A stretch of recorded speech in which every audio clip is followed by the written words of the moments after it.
Hello students, welcome back to organised knowledge channel. आज की जो वीडियो है उसमें हम करेंगे क्लास 8 की गणित की वर्कशीट नंबर 3 है ये, जो आपके लिए 19 जुलाई 2021 के लिए शेड्यूल की गई है। आज की वर्कशीट भी बेटा काफ़ी इजी है। और वर्कशीट शुरू करने से पहले चैनल को सब्सक्राइब कर लीजिए, बेल आइकन को भी प्रेस कर लो ताकि आपको आने वाली हर वीडियो की नोटिफिकेशन वो मिलती रहे। आज की वर्कशीट का टॉपिक रहने वाला है ज्यामितीय संरचनाओं का परिचय भाग 1। तो ज्यामितीय जो संरचनाएं होती हैं, ठीक है, उनको हम दोहराएंगे। नाम देखिए, बिंदु। सभी बच्चे बिंदु के बारे में जानते हैं। बिंदु बस क्या है? बिंदु बस एक स्थिति है, ठीक है। और इसकी क्या है? मोटाई नहीं है, कोई लंबाई नहीं है, कोई चौड़ाई नहीं है, यह एक आयामहीन मात्र है। तो इसका प्रतीकात्मक रूप क्या हो जाएगा? ये क्या है? ये जो है बिंदु है, ठीक है। तो प्रतीकात्मक रूप बिंदु हो जाएगा। दैनिक जीवन उदाहरण आप जो है इस तरह से बिंदु यहाँ पे बना दीजिए। कोई भी पॉइंट लाइक स्ट्रक्चर जो है डॉटेड जो होता है वो क्या हो जाएगा? वो बिंदु हो जाएगा। नेक्स्ट देखिए, रेखा। रेखा क्या होती है? एक रेखा अनंत बिंदुओं का एक सीधा जुड़ा हुआ समुच्चय है। अनंत बिंदुओं का यानी जो रेखा होती है वो दोनों दिशाओं में असीम रूप से आप उसको फैला सकते हो। इसका कोई अंत बिंदु नहीं है, इसको मापा नहीं जा सकता। तो आप इसको कैसे दिखाएंगे? आप किसी भी रेखा को, यानी जिसको आप ऐसे दोनों तरफ बढ़ा सकते हो, दोनों तरफ ऐसे तीर के निशान जो है ऐसे हम लगाते हैं। इस तीर के निशान का मतलब क्या होता है कि हम इसको आगे बढ़ा सकते हैं, ठीक है। दोनों तरफ से हम इसको बढ़ा सकते हैं। तो ये क्या हो जाएगा? ये रेखा हो जाएगी। दैनिक जीवन में उदाहरण आप इसका ले सकते हो, जैसे नदी है, नदी के दो किनारे हैं, उनको आप आगे बढ़ा सकते हो। ऐसे जो एग्जाम्पल दे सकते हो, नदी के किनारे, ऐसे आप लिख सकते हो। नेक्स्ट देखिए, रेखाखंड है। रेखाखंड एक बिंदु से शुरू होकर दूसरे बिंदु पर समाप्त होने वाली रेखा का एक भाग है। यानी एक बिंदु से शुरू होगा, दूसरे पर खत्म हो जाएगा। यानी ये किसी भी रेखा का जो है क्या है? भाग है। कोई भी रेखा है, ये जो हमारे पास रेखा है, इसका अगर हम कोई भी एक भाग यहाँ से यहाँ तक ले लिया, मान लिया हमने, तो ये क्या बन जाएगा? ये रेखाखंड बन जाएगा। इसको हम दोनों तरफ से आगे नहीं बढ़ा सकते, ठीक है। तो और इसको आसानी से मापा जा सकता है। इसके ये दोनों जो बिंदु हैं, ये अंत बिंदु हैं। इसके क्या हैं? इसके ये अंत बिंदु हैं, जिसको हम आगे बढ़ा नहीं सकते, ठीक है। तो दैनिक जीवन में उदाहरण इसका आप ले सकते हो, जो चीजें हम बढ़ा नहीं जा सकते, जैसे ब्लैक बोर्ड है, ये ले सकते हो, ठीक है। ब्लैक बोर्ड है, अगर हम पूरे ब्लैक बोर्ड को एक रेखा का एक जो है उसकी लाइन ऊपर की मापें, तो वो जो है आप बढ़ा नहीं सकते, ठीक है। लकड़ी लकड़ी या कोई भी जो है स्टिक आप ले सकते हो, जो है डंडा आप ले सकते हो, जिसको हम क्या कहेंगे? डंडा, ठीक है। वो आप ले सकते हो, उसको हम आगे नहीं बढ़ा सकते ना, तो वो एक रेखाखंड का भाग हो जाएगा, तो वो आप ले सकते हो। जैसे यहाँ पे हम स्टिक लिख सकते हैं, डंडा लिख सकते हैं, तो ये जो है इससे एग्जाम्पल हो जाएंगे। लकड़ी का टुकड़ा लिख सकते हो, ठीक है। तो बेटा अपने अकॉर्डिंग आप जो है इसके एग्जाम्पल दे सकते हो, लकड़ी का टुकड़ा। उसके बाद देखिए, किरण। किरण एक रेखा का एक भाग है जो एक बिंदु से शुरू होकर एक दिशा में असीम रूप से फैली हुई है। किरण का केवल एक ही अंत बिंदु होता है। तो इसमें आप क्या दे सकते हो? किरण जो है वो क्या होगी? किरण का मतलब है कि एक यहाँ से शुरू हो गई, ये एक बिंदु हो गया, लेकिन दूसरी दिशा में उसको अनंत रूप से बढ़ा सकते हो। एक बिंदु अंत बिंदु होता है। जैसे इसको हमने लिखा एक्स वाई, ठीक है, लेकिन इसको हम वाई एक्स से नहीं लिख सकते, क्योंकि हमारा अंत बिंदु जो है यहाँ पे क्या है? एक्स है। और बढ़ा किस तरफ से सकते हैं? वाई की तरफ से। तो हम इसको ऐसे बदल के नहीं लिख सकते। तो ये किसकी तरह दिखाई दे रहा है आपको? तीर की तरह ना। तो इसका दैनिक जीवन में उदाहरण भी हम तीर जो है वो दे सकते हैं। क्लियर? नेक्स्ट देखिए, नेक्स्ट है प्रतिच्छेदी रेखाएं। तो प्रतिच्छेदी रेखाएं कौन सी रेखाएं हैं? जब समतल में कोई दो रेखाएं एक बिंदु पर मिलती हैं, ठीक है, उन्हें क्या कहते हैं? प्रतिच्छेदी रेखाएं। यानी दो रेखाएं जब एक दूसरे को ऐसे काटती हैं तो क्या होगा? उनको हम प्रतिच्छेदी रेखाएं कहते हैं।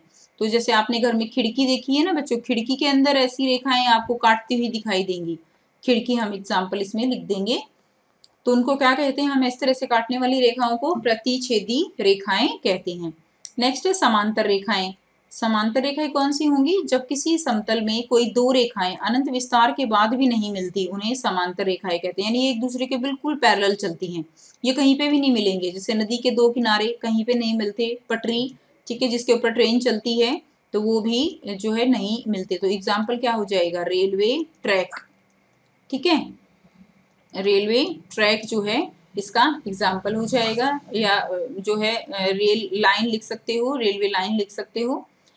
तो ये समांतर होंगी एक दूसरे के, या नदी के दो किनारे लिख सकते हो, नदी के किनारे, ये जो है आपका एग्जाम्पल हो जाएगा। क्लियर। लेकिन नदी तो ये है कि कहीं पे चौड़ी कहीं पे बीड़ी जो है ऐसे हो सकती है, लेकिन रेलवे ट्रैक जो है इसका प्रॉपर सही एग्जाम्पल होगा। आप जो है नदी के किनारे के बजाय रेलवे ट्रैक लिखिए, वो दोनों बिल्कुल एक दूसरे के क्या होंगे, पैरेलल होंगे। क्लियर है। उसके बाद देखिए नेक्स्ट जो है जो दिया गया है आपको वो है सतह। सतह एक समतल आकृति होती है, यह सभी दिशाओं में असीम रूप से फैली हुई है, इसकी कोई सीमा नहीं है। तो इसमें क्या होता है, सतह यानी एक समतल आकृति है, असीम रूप से ये फैली हुई है। ठीक। नेक्स्ट देखिए, नेक्स्ट क्या दिया गया है आपको। आओ करें, एक 7.3 सेंटीमीटर एक रेखाखंड आपको ए बी खींचना है। तो रेखाखंड खींचना है तो रेखाखंड यानी दोनों तरफ से अंत बिंदु होंगे, इसको हमने नाम दे दिया ए और इसको नाम हमने दे दिया बी। क्लियर है। तो ए बी जो है इसको हमने नाम दे दिया। ठीक। तो रेखाखंड को हम कैसे दिखाएंगे, रेखाखंड को दिखाएंगे, अब हम इसको लिख देंगे हम ए बी और इसके ऊपर ऐसे हम लगा देंगे, और रेखाखंड है तो दोनों तरफ से इसको हम पॉइंट लगा देंगे। जैसे आपने देखा बेटा रेखा में, हम रेखा में कैसे दिखा रहे हैं, दोनों तरफ तीर दिखाएंगे, रेखाखंड में दोनोों तरफ बिंदु दिखाएंगे, किरण में ऐसे करके एक तरफ जो है किनारा दिखाएंगे। ठीक है।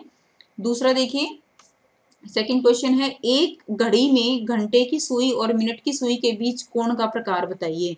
तो घंटे की सुई और मिनट की सुई, तो एक 3 है एक 6 पे है, तो यहाँ पे ही मैं बना रही हूँ इसको। देखो ये हमारी है घड़ी, इसके अंदर यहाँ पे जो है क्या होगा, यहाँ पे 12 होंगे, यहाँ पे होगा 3, तो ये हो गया, ये 3 बच गया। ठीक है। और दूसरा कितना है 6 पे, तो ये हो गया 6 पे। क्लियर है। ये 3 पे है तो ये 6 पे है, तो ये एंगल, ये कोण कितने का हो गया, ये कोण हो गया 90 डिग्री का। तो क्या हो जाएगा 90 डिग्री। कोण का प्रकार बताना है तो आप आंसर में लिख देंगे 90 डिग्री।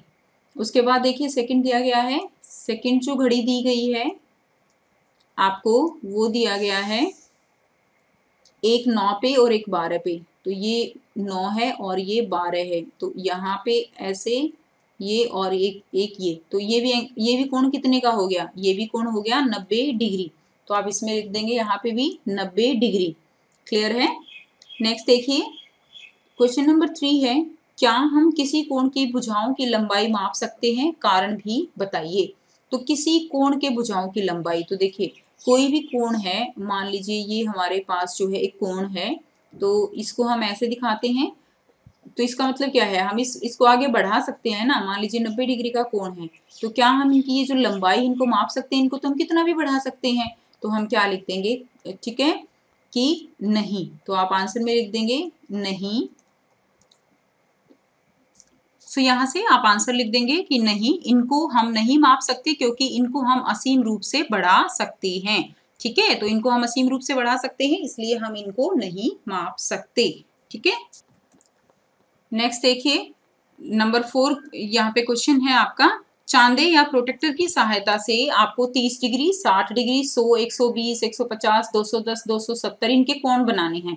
तो बेटा ये आप जो है, मैं आपको कुछ एग्जांपल बता देती हूँ, तो आप इसको इस तरह से करेंगे। देखिए आप क्या करेंगे, आप एक लाइन लगाएंगे, ये जो है आपका हो गया, और उसके बाद आप यहाँ पे डी को रखेंगे, प्रोटेक्टर रखेंगे ना, उसमें कोण बने हुए हैं, तो आप 30 देख लीजिए लगभग जो है, यहाँ पे आपको ऐसे बिल्कुल पॉइंट से पॉइंट मिला के रखेंगे ना डी का, तो यहाँ पे आपको पॉइंट मिलेगा। अब आपको क्या करना है, आप इसको मिला दीजिए, तो ये क्या हो जाएगा आपका, ये जो है आपका यहाँ से यहाँ तक ये 30 डिग्री का कोण हो जाएगा।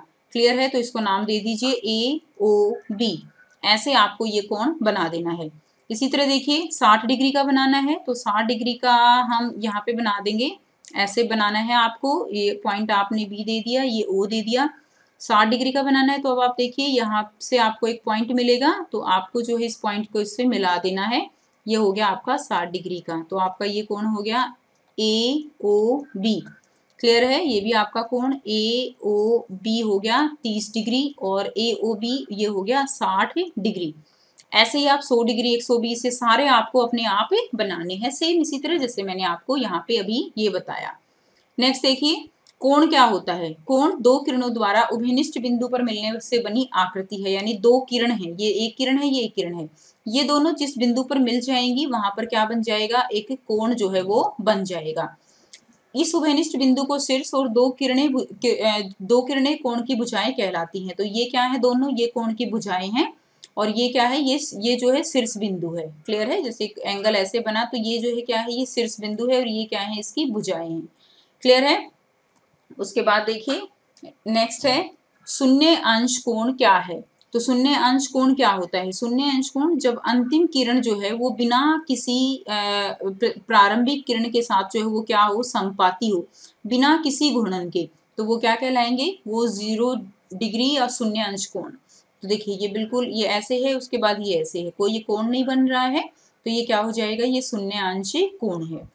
न्यून कोण क्या होता है? जिस कोण का माप 90 डिग्री से कम हो उसे न्यून कोण कहेंगे, यानी 90 डिग्री से कम वाला न्यून कोण हो जाएगा। 90 डिग्री इसके साथ साथ देख लेते हैं। देखो 90 डिग्री के माप के बराबर कोण को समकोण कहते हैं, यानी 90 डिग्री का कोण समकोण। 90 डिग्री से कोण अगर कम है तो क्या हो जाएगा? न्यून कोण। और जिस कोण का माप 90 डिग्री से अधिक हो लेकिन 180 से कम होना चाहिए वो अधिक कोण कहलाता है। ठीक है, जैसे कि इसमें एग्जांपल आप ले सकते हो 30 डिग्री, ये तो 90 डिग्री का ही होगा हमेशा। अधिक कोण जैसे कि 90 से ज्यादा हो, जैसे कि 120 डिग्री, लेकिन 180 से कम होना चाहिए। संपूरक कोण कौन से हो गए? 180 डिग्री के बराबर कोण को संपूरक कोण कहा जाता है। कितने के बराबर? 180 डिग्री के बराबर। ठीक है, जैसे कि हाफ सर्कल जो बनता है ये हो गया संपूरक कोण।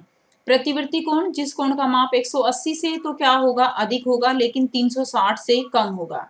जैसे कि यहाँ पे आप देख सकते हो कि आप एग्जाम्पल ले सकते हो 210 डिग्री का कोण अगर आप बना रहे हो तो 180 से तो ज्यादा हो गया लेकिन 360 से कम हो गया, ये क्या होगा? प्रतिवर्ती कोण। पूर्ण कोण का मतलब एक पूरा चक्कर, तो वो पूरा चक्कर कितने का होता है? 360 डिग्री का। तो एक कोण का माप यदि 360 के बराबर होता है अर्थात एक पूर्ण घूर्णन होता है तो क्या कहलाता है? पूर्ण कोण कहलाता है। अब आपको सारे कोण याद हो गए। शून्य कोण, न्यून कोण 90 से कम, समकोण 90 के बराबर, अधिक कोण 90 से ज्यादा 180 से कम, संपूरक 180 के बराबर, प्रतिवृत्ति 180 से ज्यादा 360 से कम, पूर्ण कोण 360 के बराबर। ठीक है, तो ये थी आपकी आज की वर्कशीट। आई होप स्टूडेंट्स आपको बेटा वर्कशीट क्लियर है। कोई भी डाउट है आप कमेंट सेक्शन में कमेंट करके पूछ सकते हो। वीडियो अच्छी लगे तो लाइक कर दीजिए, शेयर कर दीजिए, चैनल को सब्सक्राइब कर लीजिए। So thanks for watching.